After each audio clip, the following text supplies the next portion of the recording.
Good morning, ladies and gentlemen. Welcome back. Today is this day in the video challenge. I'm losing track of days here, but as you can see, I'm wearing a sweatshirt right now because it is a little chilly. 55 degrees this morning. Yes, this is what happens when you get into September. You're either going to get a 100-degree day or you're going to potentially get, wow, there are bass busting all over the place right now in the shallows. Alright, so today's video is going to be live bait. Live bait. Yep, got the minnows there. Got the minnows in the live well. We're gonna do some live bait. I don't know how I'm gonna fish them yet. I don't know how I'm gonna fish them just yet. God, I look really orange right now. I don't understand why that's. It's got to be the weird lighting or something. I don't know. Anyway, we're gonna go find some fish. I'm gonna do a quick time lapse of all this fog rolling off the lake for you, and yeah, that's gonna be the transition because I gotta get the rods out. They're still in the rod locker. I'm not prepared. My sweatshirt smells funny because it's in the back of my car for about 2 weeks. I really should wash it. Sorry, Mom. Anyway, let's go find some fish. Live bait. Let's do it.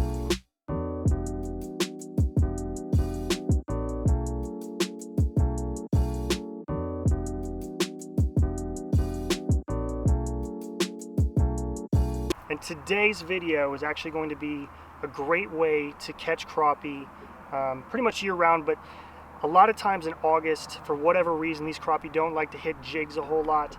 And by jigs, I mean plastics or marabou jigs, some hair jigs, something like that. So live bait is usually the answer to that. And today I'm actually doing a slip bobber. Now, I've done a couple how to tie slip bobber videos. I'll post those in the links below. You can check those out if you want. I actually want to talk about fishing from shore for a second, especially for crappie. A lot of people comment post in the comments, you know, do some shore fishing videos, and I have some bluegill shore fishing videos coming up. The reason it's really hard to catch crappie from shore is you either have to be near deeper water points, some sort of sharp drop off, so either bridge pillars or a dam. For most of the summer. The only time there's only really 2 times you can catch crappie from shore consistently.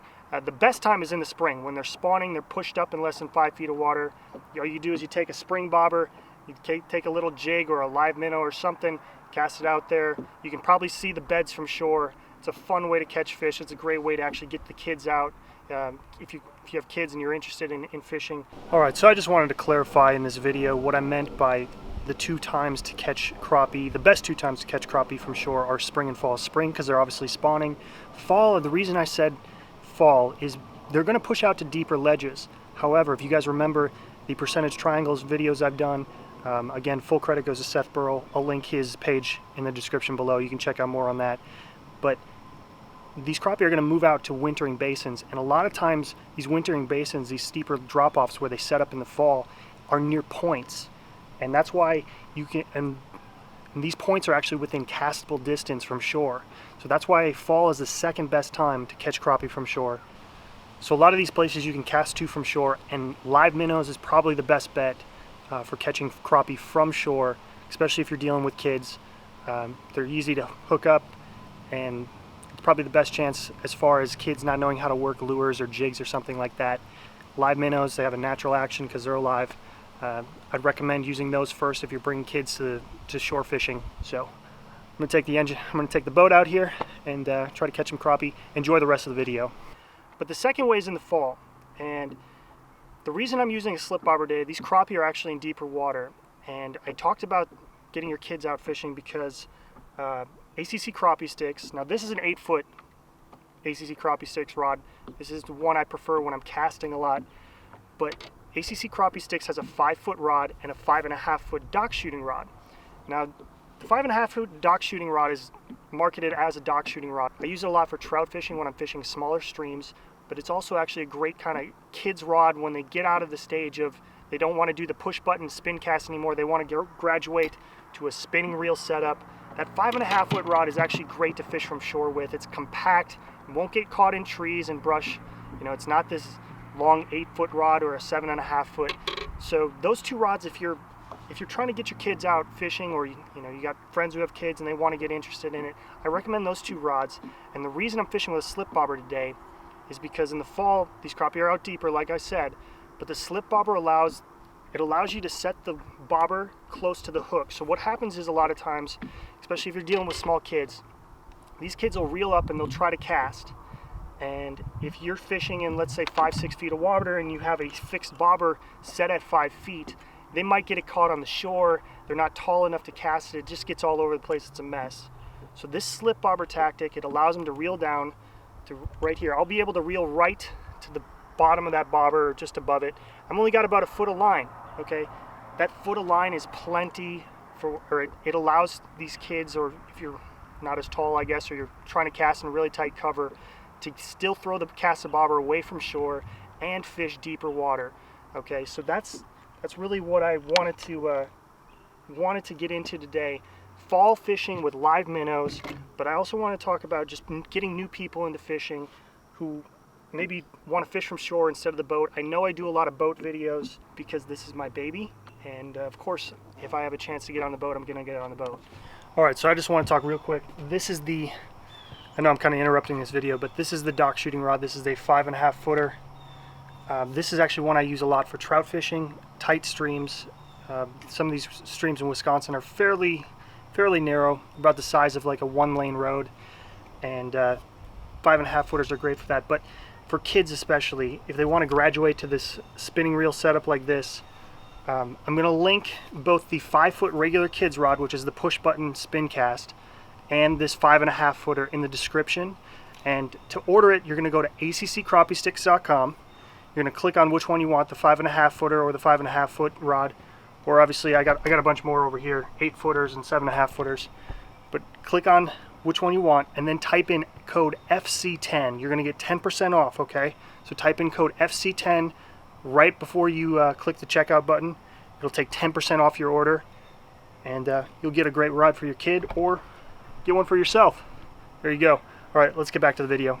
In my bobber videos, I always talked about using kind of a jig setup, even if I'm just using live minnows. So today I'm actually going to use kind of something very simple that I know a lot of you would probably use if you go to Walmart or local sporting goods store. It's fairly inexpensive. So the first is just an Aberdeen hook. Okay, it's just a straight shaft hook. This is actually a size 8, I believe. And then you have your split shot. Now I really pinched it down because I didn't want it to slide. There's two different ones. There's lead and then there's tungsten. The tungsten will actually stay on better. It won't slide up and down the line. Lead has it's a little bit softer, has a little more give to it. So it might slide up and down the line. Either one will work. Then I have just a fairly inexpensive Phil slip bobber. I believe this is $1.50, $1.50, something like that. And then on top of it is my rubber bobber stop. And I'll link all these things in the description below if this is kind of your first time using a slip bobber setup, or you just want to try something different. I'll link it all below. So, all right, let's get the minnow bucket out and see if we can catch some fish. If you ever see the line stop moving through the bobber, it's because you have a bite, just like that. Now, these aren't very big fish, but yeah, it's about a 9-inch fish. Took my minnow again.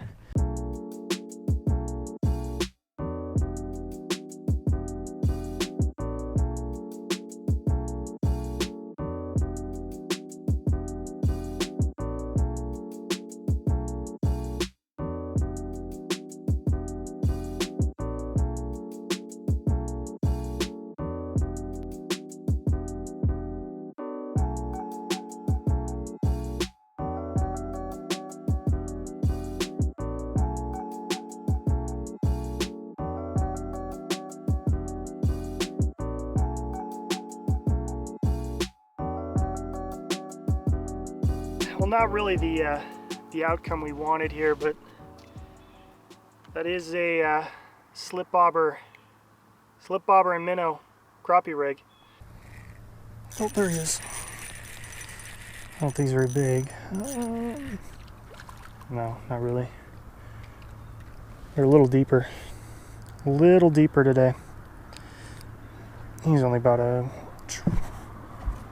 I was throwing it on the bump board, but...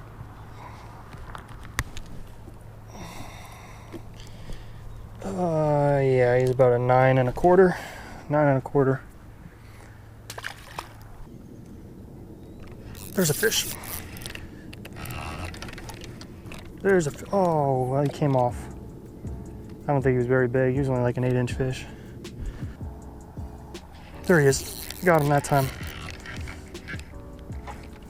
Got him that time. It looks like it's a bunch of 9-inch fish down there.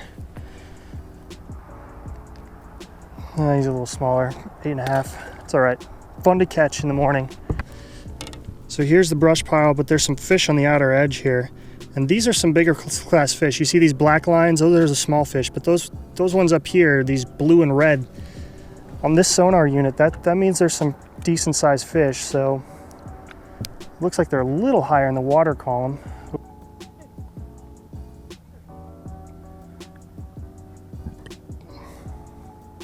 There he is. Oh, little guy.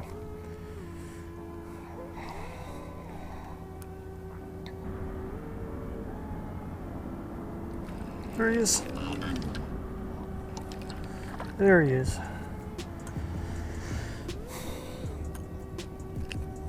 Whoop, whoop. Come on, get it, stop. I know this is flopping Crappie's boat, but you don't gotta be flopping all the way around the boat.